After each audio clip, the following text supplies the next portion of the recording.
NCP কোনো চাঁদাবাজের দল নয়, এনসিপি কোনো টেন্ডারবাজের দল নয়। এনসিপি উঠে এসেছে সংকট থেকে, সমস্যা সমাধান করে এনসিপি উঠে এসেছে, ফ্যাসিবাদের কবর রচনা করে এনসিপি উঠে এসেছে, আওয়ামী লীগের চ্যাপ্টার ক্লোজ করে এনসিপি উঠে এসেছে। আপনারা এনসিপির হাতকে শক্তিশালী করুন।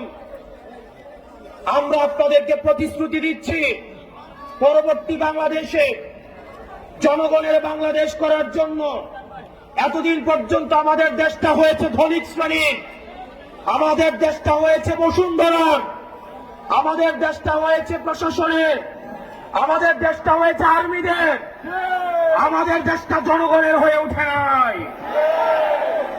আমরা আপনাদেরকে প্রতিশ্রুতি দিচ্ছি, এনসিপির নেতৃত্বে ক্ষমতা জনতার হাতেই আমরা ফিরিয়ে দিব।